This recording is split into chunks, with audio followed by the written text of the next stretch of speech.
Ladies and gentlemen, welcome to another episode of We Need to Talk. This one is, we're in year 2. This is episode 7 of the second year of this particular broadcast. Still moving, still doing what we need to do, still consistent. And shout out to everybody who's been a part of the replay game, checking this thing, overnight, different time zones, different countries. Really appreciate you guys checking out the information. Shout out to everybody who's been tuning in live. Appreciate you guys. Shout out to everybody who has been coming to the clubhouse conversations. We had another great one tonight. If you were in attendance, definitely appreciate you showing up. It got real. We got deep in there. And I definitely appreciate the Clubhouse platform as a different one than what we do here. So I definitely appreciate all you guys coming through. If you are on Clubhouse, follow me, Marcus Cade Jr. Just type in that or at Where's My Bed. You'll see me. Make sure you hit the notification bell so you're notified when I go on, but it's normally 6 p.m. During the week. So, Monday through Thursday are the open rooms. Friday through Sunday are the closed rooms reserved for all of my Patreon members to come in and get some good info, have some great conversation, networking, etc. Along the lines more so of workshops, dedicated to the Patreon members. If you are interested in becoming a Patreon member, definitely click the link in my bio. If anybody in here is a member of the Patreon, definitely put a thumbs up in the chat. Let me know you're in here. Definitely worth your while. I tend to over deliver, especially when it comes to healing. So this is no different. Let me shout out everybody in the room, and then I'm gonna bring my guest on for tonight. We got Shamala in the building. We got Sativa in the building, of course. 101, what's going on? Tay, what's going on? Tiffany, what's going on? Business coach, Callie, what's going on? Good to see y'all in the building. Let's see, Latoya's in the building. What's up? Latasha, good to see you. Good to see you again. Trina, what's up? All right, good to see you guys. So we're gonna get into this is another this intro about to be funny just because of the conversation we had yesterday. But rather bring on somebody who, number one, Hampton is a commonality. Somebody who went to Hampton. I didn't know her at Hampton, but she's a fellow Hamptonite, alum. So that's always a great thing. And definitely somebody with some experiences in the dating realm. Somebody who's about her business. Somebody who, what's up, Dawn? Somebody who definitely is a woman of stature, a woman who has learned from her experiences and always still learning, still growing, and somebody who has been a part of this broadcast as well as been checking in on the Clubhouse thing. So somebody who's in tune and looking to always be in growth oriented, so to speak. And so just so y'all know, this is I was joking because we're gonna be in a incognito type of thing. So we may not be using real names and stuff like that. There may not be a lot of things disclosed. Maybe certain names have been changed to protect the innocent. So we're gonna make sure that this broadcast don't become something where there's consequences for this individual later. So we just gonna vibe out. We're gonna talk dating experiences. We're gonna talk what she's learned over the course of her process. And some of the particular points that she wants to share opinion about. It may be a silhouette. When I bring her on here, it may be, you may just see darkness of, she may not even be there. It may be just her via mic, via satellite. She may be on another planet. Don't use any real names. Don't call her nothing. Just listen to whatever we doing. All right. It may get like that, So let me bring her via secret Instagram account, and there's nothing. Hello, everyone. You see what I'm saying? Hello, my people. We're great. You must be in Alaska or somewhere where there's perpetual nighttime, where or just with a real big thumb right over the camera. But how are you feeling? How's everything going this week? Everything is great. Just finished listening to a call about stock, so I'm a little bit geared up for the week's stock plays. So I'm in a great mood. How's your day going? Going well. Going well. So first off, yes, ma'am, what is it that you do? What's your career? What's your purpose? What are you involved in right now? I own a small business that is in the healthcare field. Okay. And I've always done investing, but you know how it is with COVID, everybody had to get a little bit deeper because of the opportunities that came up with these post COVID opportunities. So, we all had to jump in that bandwagon. So I'm still in there. Got you. Okay. Now, before I'd like to talk dating with you today, because from the conversations that we've had, I can definitely tell that there over the course of your dating experience, you've had some real experiences, some real things happen that have shaped your opinions and views. Yes. So where I'll start, and we can go wherever you would like to go with the conversation. But first of all, when did you start dating? Let's start there. When did you actually, was it in college? Well, the dating that I did in high school was really very vanilla, traditional group dates, Yeah. You Okay. and your girls meet up with the little guys you're talking on the phone with and go to a movie together as a group, very innocent, very traditional. So my more serious focused dating started in college. Yes. Okay.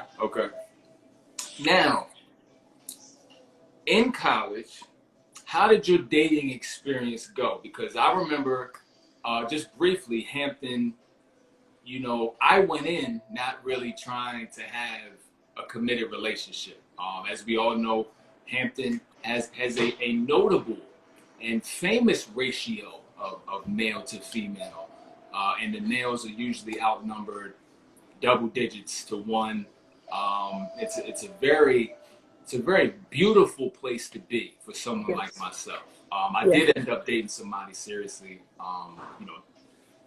I don't know how I fell into that, but it was a notable relationship. So for you, how did your dating experience go in college? This is how I went into it. Hampton is known for having extremely handsome men, extremely beautiful women, on top of people being ambitious, smart, goal-oriented. But when you step on that campus, I don't care who you are, your eyes are glazed over, whether you're male or female. I mean, we go there on a student visit, and it's like, oh, they're very handsome men here.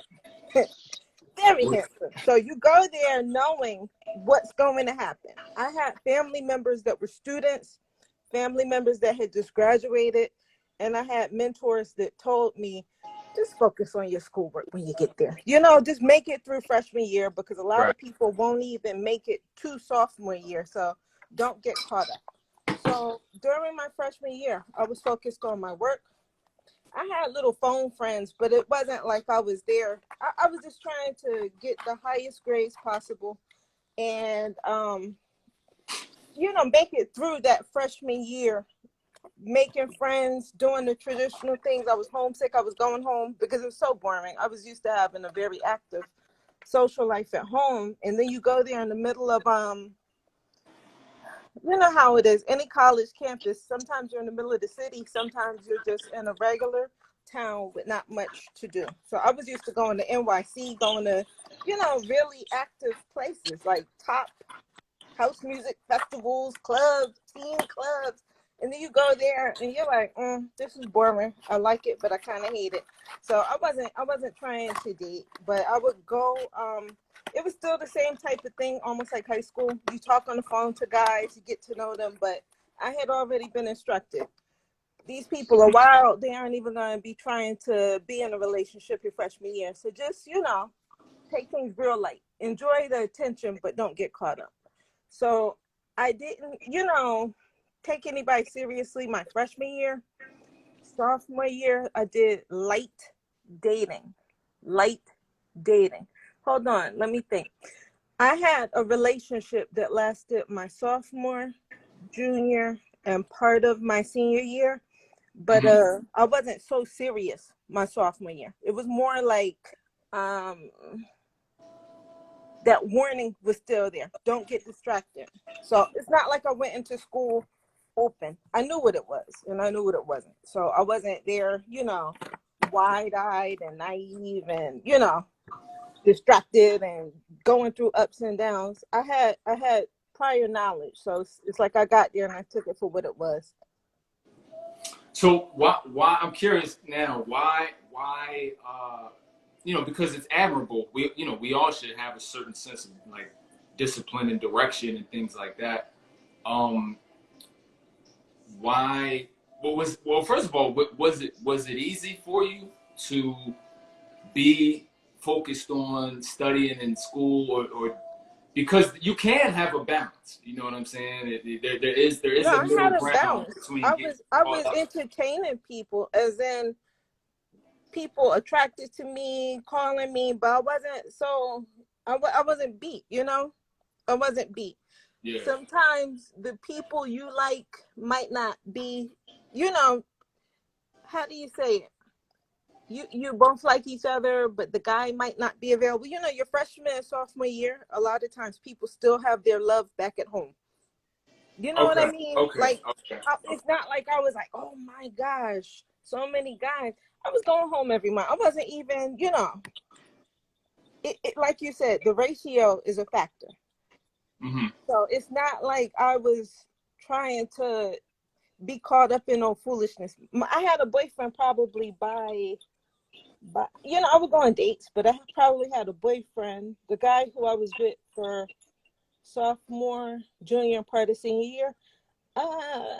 Probably got to know him, started dating him in the winter, and became like more committed around before Valentine's Day, So you see what I'm saying? It wasn't like some huge rush. Nothing was urgent. Now, how did the experience end up? Did you date anybody in college, like, and then carry that relationship out after graduation, or No, was everything college, and then started to date after? no. When I would go home for the summer, my friends didn't even know that man existed, really. You know what I mean? The guy I was dating from sophomore year to senior year. Yeah. When I go home during the summer, I might like see him. He comes, has a traditional date, comes by the house and sits in the living room with me and my parents watching TV or something. But I wasn't, there was a distance thing. He was taking summer classes. I was at home. He would come home for the, few weeks between between how do you say it? You know, those few weeks after summer school, I see him a couple of times, but I wasn't so deep. I wasn't so deep. You know, I was in love, but it wasn't like I wanted to marry him. You know what I mean? It wasn't like I wanted to marry him. Got you. Okay. I had Okay. an internship, you know, I was going out, I was hanging with my friends, so it's not like I was cheating, and it's not like I was wilding or something like that. It's just relationship. I enjoyed his company, but it wasn't like, oh my gosh, this is my future husband. He saw me as his future wife, but I didn't feel that way. Okay. So you left the brother messed up No, no, no, at some point. no. Now, okay. I mean, my thing is, you know, when you're in college, you have to kind of some people find their soulmate, the person, their future, whatever. I knew that wasn't the case, and it's not like I led him on. It's not like I led him on. We were in a relationship, we were happy, but it's not like, you know, it was kind of a cultural thing too. His mother, he was from Trinidad, Tobago. And his Okay. mother was very controlling. She thought she was like my mother-in-law or something, expecting me to call her every week and do this, do that. And I was like, mm-mm. I'm all of 19 years old. I'm not doing all of this. You know what I mean? So sometimes outside factors can push a person away. This lady is like, you need to call me every Friday. You need to do this. You need to do that. I'm like, your mama need to chill. You know, I didn't say that, but Mm-hmm. I'm thinking you're wilding. You're wilding. Yeah, no, that's a lot. That's overbearing. That's too much. Too much for the youngin. You know, Um, you're 19, 20. I think that's asking for a lot. I think that's asking for a lot, and that's that's why sometimes I say outside influences can impact the way you view a relationship. Because how deep are you going to take somebody if, while you're still in those early phases, their parent is trying to control you? It's his birthday and she's trying to make me eat cake and feed each other cake like it's a wedding cake. I'm like, whoa, whoa, whoa. Have you ever heard of something like that? that's Has wild. anyone heard of something like that? You're 19 years old and somebody's trying to make you feed each other wedding cake. It's like, you know, it was a birthday cake, but like, you know, now pose like this where you're feeding him a piece of cake and he's feeding you a piece of cake. I was like, oh, no, no, no, no. Mm-mm, mm-mm. No, and that's really a lot. That's really a lot, and I would wonder how that would translate to that particular person you were talking to as well, because coming up in a household like that, I'm sure it affected him, and I'm sure that it would be, pretty. You would deal either with him trying to be controlling or him allowing for or allowing himself to be controlled and shifted around, so to No, speak. you said it. He was controlling also. He was Okay. controlling also. He was one of those people where he had to have a role. If I was going out with my friends, he would ask them like, "Hey, where you guys going this weekend?" Instead of asking me first, like, "What's going on? What y'all getting into? What are we doing?" He would ask them like, "What y'all getting into this week? What are you and the girls doing?" And they say, "Oh, we're thinking about going to XYZ." And he'd say, "Well, you know, if my girl wants to go too, I'll drive." You Hmm. know, position himself to make sure he knew where I was. He had some type of role. And it wasn't always in a good way. It wasn't like he wanted to be included. He wanted to see what was happening. You know, he wanted to have that oversight, control. Right. And then so is that a reason why you ended up leaving that one? Yeah. The controlling. I just knew this wasn't someone that I wanted to be with for life. So I had to go my own way. It was getting stupid. So this is what happened. By the time that I was in my senior year, that's when I said I moved on. He told me he wanted me to get married right then and start a family and drop out of school. Mm. So I Mm. was like, I think at this point we need to focus on what's important. Somebody is writing a check for my school every semester. You really think I'm dropping out to be some struggling how do you say somebody's paying your full tuition with a check. You think you dropping out to get married? What? I can't make sense out of that. Yeah, no, that's not. And That's unhealthy. Well, how long did that last for? Because I'm curious. I told you I was with him from probably November or so of sophomore year until the beginning of senior year. Okay, and then so from there, like you said, once you left college, your journey, you left that behind, and then you started. I left that behind while I was in school. I left that While you behind were still there last year, the last year. early in the senior year. Yeah, exactly. Like Erica said, 20 men a little different. They're a little different. They're a little different. Okay, cool. So, okay, we have a question. My parents didn't know that man was Nicole. My parents didn't know that man was talking about me getting married and bought a ring and thought I was gonna drop out of school. My parents didn't know that. No, That's why I'm in how did her? like them. My other page has family members on it. You think I'm gonna be talking freely and I have like 70-year-old people on my page?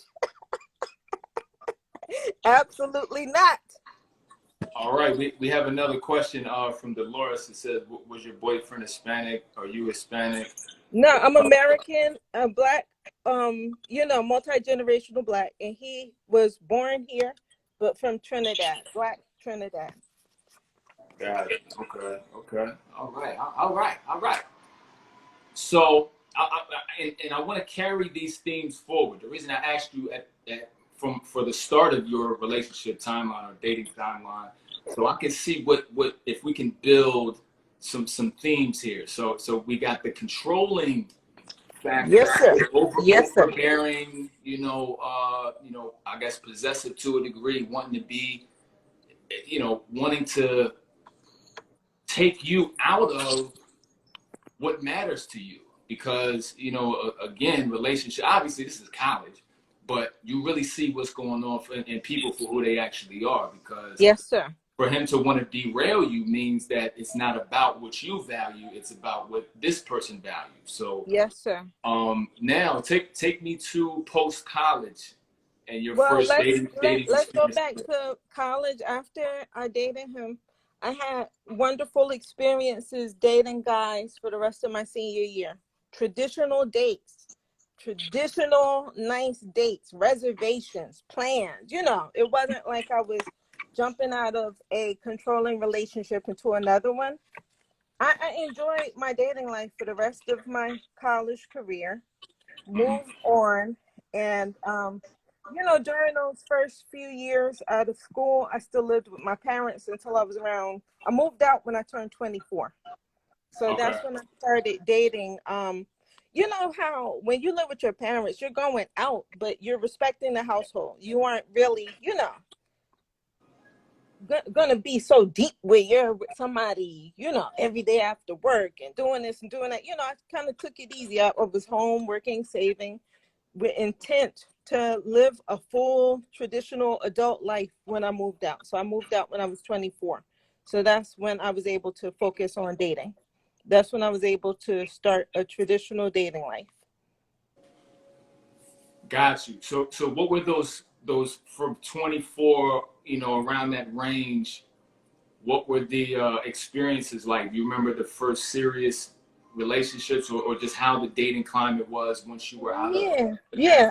The thing is, keep in mind, I live in a region where there is a very high percentage of people. It's a very high, densely populated area, and a lot of people are from other cultures. Where's it again? I'm not gonna say, but you can guess by my accent. You can guess my accent. That's all I have to say. People on this line know. The ladies in the audience can guess where I'm from. But I'm just saying, where I'm from, the men are traditionally aggressive. I'm not from somewhere where guys aren't going to step to you and ask you for a date. I know certain people are from regions where they're like, I can't even get a guy to approach me. It's hard. But here, kind of like how Dolores says it, where she lives, guys will step up to you and just, may I have your number? Traditional. They'll step to you. They step to you here. So the thing is, my one boyfriend, he was from Barbados. And the thing is, everything was beautiful. I loved him. I loved his family. Everything was really nice, but he lied to me about something really important. And I was just like, yeah, I can kind of see that if you hiding something like that, it's not like I fell out with him, didn't like him as a person, thought low of him. I understood where he was coming from, but he wasn't really in line with my lifestyle. And he even said that he's like, I really think that you could be with somebody who can he wanted the best for me. He taught me to always put myself first, have high standards, don't lose yourself in a person. He stood up for me. You know how sometimes you hear people say, oh, nobody ever had my back. Nobody ever stood up for me. That man didn't play when it came to me, And I think it's very good and the first guy didn't play when it came to me. And I think that's very healthy to have people who make you feel secure. You don't have to start off. And even my high school boyfriends used to send me roses. I never had that. I think how you start has an impact on you long term. Your early dating experience really do impact you long term. So the guy, he was a wonderful person, but he wanted more from me. He was like, I understand why you're leaving. And I do know you really do need more, He ended up getting deported. He didn't have a green card, and I didn't know that. That's what the issue was. Okay. He wasn't trying to have a green card wedding or anything, but he didn't have a green card. So when I realized he didn't have a green card, I was kind of like, ew, ew. He ended up getting deported. Got you. So if let's say he had not gotten deported, did you have all of the elements to safely move forward with this, or did he have some more flaws that didn't agree with you personally? We wouldn't have had long-term growth. We had differences, but he was a beautiful person. We had differences, but it was like a nice experience. It wasn't something where when we went our own ways where I felt like he's the one that got away, or felt like what could have been, or it just was one of those things. Somebody you're seeing from ages 23 to 24. Everybody in your life during that time is not fathom. Mm-hmm. No, that's for sure. That's for sure. All right, so take us to the next one, and let me catch people up too, because I know I see some people in the comments trying to get it where you fit in with with the story and things like that. I'm on with an anonymous individual who would like to remain anonymous, and what I'm doing is painting. It looks like I ain't on with nobody. But I'm painting a picture, and I'm taking her back through her relationship timeline, starting in college, to see if I can pull out any themes. So I see Jaleesa. I'm trying to pull out any themes. So initially, she discussed her college. Shout out to Hampton University. Her experiences there. With dating and whatever have you. And she was really focused on her studies, not really being too serious, but she did date somebody, and that didn't work out. He was a little bit controlling and possessive, and so was his mom. She was outnumbered, pretty much, because it was two people trying to control her life. Mm-hmm. Fresh out of her damn house, fresh out of the crib. You go to college, and now you got a whole extra mom and another wannabe dad at the same time. That's not cool. So that didn't work out. Left college, went home, stayed back with her parents until 24, and now we are at the relationship around 23, 24, which did not work because that particular partner got deported, ups and downs, had some good qualities, didn't work out. So after that relationship, what was next? What was the next significant relationship after that? So by that time you hit 25, you're hitting your stride. You know, that was a good time, Marcus. That was your R&B music era. You know, that's when all of your songs came out. SWV era. There You you go. know, There you I'm go. I'm I'm living life. I'm traveling the world. All of my friends are in industries where I was able to go to the best events, VIP. You know, it was an era when I was just enjoying life, and I was dating people that could show me the world. And you know, I really wasn't. When I moved out, by the time I lived on my own for a year, mentally I was open for marriage. I was open for a serious relationship. But the reality is you're only dealing with what is you know, if the people around you aren't really open for marriage, what do? You know, you Yeah. just keep dating until you find somebody who's a good match for you. So I had a couple of relationships that were more casual. I had a couple where they were more serious. But I'm not going to say, hold on, how old was I? You know, so during that period from 25 to the late 20s, you know, I'm not going to sit here and say there was somebody where I was just like, oh my gosh, that was the love of my life. You know, I had some people that women would fight over, some people that women would fight over, but the situation was not optimal for me. Like they want me to move across the country and do this and do that. But it's like, oh, but I don't quite believe in marriage, or I don't want any more kids. And I'm like, I'm not moving over, moving across the country for that. I'm not moving. You know, if I move across the country, we're going to the courthouse and getting married first. I'm not, you know, that's Yeah, cool. yeah. We're just not on the same page. We're not on the same page. So it wasn't something where, like, I think that's the key for a lot of women. Women, a lot of times people want to know, when are you getting married? When are you getting married? The question is to the men, because a lot of men are looking for serial monogamy. They're not looking for marriage. They're looking for serial monogamy. How many men can you name, Marcus, that got married in their 20s? I'm not talking about men that are extremely religious, like of a Muslim faith, or an extremely Jehovah Witness, extremely committed Christian faith where they're like working to be a pastor or something, and they're getting married at 27. How many people that are not steered by faith, heavily steered by faith, Mm-hmm. are married under the age of 30? That you know, men, American men. Give me more criteria. No, no, I wouldn't say many at all. That I would know, that I know personally. You know. So that's the answer. That's where our bae is. He's walking around wanting serial monogamy. You ask, where's my bae? Oh. He walking around wanting serial monogamy. He wants to date somebody without, you know, a legal commitment for a couple of years. Mm. So when you're in your 20s and people say, well, date somebody older, date somebody that's in their 30s, date somebody this, you might not even know people that are in their 30s. You might not even know somebody 35 years old ready to commit, because back during that era, that was when the .com boom was just starting. Flipping houses was just starting. They weren't trying to settle down at 35. They were popping bottles at 35. Mm-hmm. They were in the club at 35.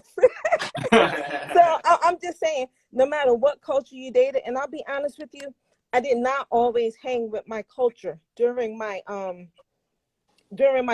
I also hung with people of all different ethnic groups, all different, you know, all different backgrounds, nationalities. So it's not one of those things where it's like, oh, you didn't try, you didn't explore your options. Mm-hmm. I did. But it's just a reality, and you can read that in the comment section.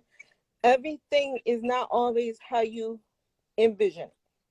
Everything isn't always how you envision it. People always say, oh yeah, you're one of those people. These guys always try to lock you down. Like that guy who got deported. he wasn't trying to pressure me for no green card. He wanted to get married. And it wasn't one of those things where it was like some kind of green card marriage. You know what I mean? I was out before it got that far. But you know how it is. When you hear stories of a green card marriage, you hear about people getting fast tracked where they're just like, oh yeah, I love you, baby. Let's get married. You know, they're like pushing the person. Every sitcom got it. Every sitcom had at least one of those episodes with somebody trying to do that. Yes. All over the storylines. Yeah. So that's the thing. So that's two people who wanted to get married. Like, you know, out of that two, one had a ring. Then another one was one of the people where I said, women will fight over that man, honey. Women will fight. I would never go into too much detail because even with me behind the silhouette, I can't go there. This man is in the Hall of Fame. That's all I gotta say. That's all I gotta say. You know what I'm saying? You know what I mean? And that's the person. That's one of the people where they were like, I want you to move across the country. I want you to do this.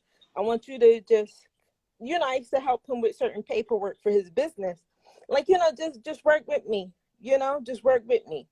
Just, you know, but I wasn't gonna pick up my life for somebody who just didn't believe in marriage at the time, already had kids and felt like they're you know, they didn't want any more kids. My thing is, so you want me to be stepmom and I have at least one of my own? You know, this is not the life I want for myself. Okay. You know, you have to know what you want for yourself. So that person, he would have married me. His family loved me. I loved him. You know, my dad met him before, but my dad, you know, dad's a dad sometimes. He's not going to be somebody always, oh my gosh, where's this person? You know what I mean? This would have been, no, I'm not anti-American men. The man I'm talking about right now, where I said I would have loved to have married him if circumstances were different, if he wanted marriage, and if he was like, yeah, we can have a kid, you know, yeah, I already have a couple of kids, but we can't have a kid, I would have married him. So he was 100% American. I loved him. Loved his family. No, I'm not anti-American, Nicole. Nicole, I love my Americans, and I honestly picture myself marrying a Hampton grad American man, multi-generational American, okay? But like I said, so that's three people where marriage was discussed. People tend to see a person and assume they're not married because no one wanted them. That's not the case. I'm looking at the comments and I'm sure that if somebody said, raise your hand, if somebody wanted to marry you, multiple people wanted to marry you, but it just was not the right match. That's the reality. That's the reality. No, but I will say that looking at your timeline specifically, and I do want to cap it off with where you are now in the process. But so far, I can definitely say that, you know, your level of discretion and you know, filtration when it comes to, you know, yeah, a potential partner may have some certain qualities that you look for, but if there's major barriers in place, or if that relationship does not look like what you would want, or it's pulling you out, because what I see too in your timelines, a lot of times your partners may have had some really good connective qualities that you enjoyed, but there was a pulling, trying to pull you out of your element to receive it. So it's almost like there's a high cost to enjoying the benefits of that particular relationship. Whether that's, yes, I love you, I got your back, but I have to control you in the process. Or yes, I love you, I got your back, but you have to move and forego on having a child and move without marriage being in place in order to receive the benefits here. You see what I'm saying? So, you know, the fact that even since college age, you have defined things on your own terms and been willing to, you know, step out of relationships that didn't have the full set of standards for your life and what you wanted for yourself moving forward. So I definitely want to congratulate you on that, because again, a lot of times it doesn't happen that way. A lot of times, especially in our younger years, we fall into things for different reasons. Connect with certain people based on other criteria, and we ignore certain things, maybe red flags, etc., or just move off of emotion. And so it definitely sounds like you had your head on right when it comes to certain things, and you weren't willing to sacrifice the things that you actually cared about. Now, that takes us to, in moving forward, you know, as we kind of close, what's your dating life like now, and your perspective on it for people who are actively dating at this moment, man. Um, right now, I'm not dating because of COVID. I'm open to meet people. I have had phase 1 of my vaccine. I'll have phase 2, but it's not like the vaccine protects you against these COVID variants. So, you know, I'm aware. I'm aware. I'm not, I see people where they're pretty much flying across the country to meet men. I'm like, you don't even know if this man washes his hands and sitting in the house with the same pair of sweatpants all day. And there's a pandemic. So, I, So getting flued so out could leave you with the flu. Yeah. and let me tell you something. How That's you look bragging about getting flowed out? The flight is pandemic pricing. A flight is round trip $75. So why are you bragging about getting flowed out? It costs more than $75 to park in long-term parking. Yeah. You know what I mean? People talking about somebody Yeah. flew them out. I'm like, how much did you pay to park your car for those 3 or 4 days? It's one, And right. then listen, I'm not One of stupid. them Brother done got flight a be. GFE. If you know what a GFE is, maybe you don't know. Brother done got a GFE for $100 round trip ticket for you. You done got your hair done, nails done. You know, They done put you on smiling your best, one of the flights with the crates of oranges on it and the propellers. smiling One, your best smile. one of them Trying Jones to where they shipping produce, and trying to you ride trying to in the impress the back. man. Trying to impress the man. He done spent a $75 round trip ticket to fly you to Atlanta or something. You know how much do you value yourself? Be smart. Be smart. And my thing is with that whole flued out thing, they not even planning dates. When I asked them, so what was the itinerary for your trip? They're like, oh, we just chilled. I'm looking like, if he flew you out, that was a GFE, baby.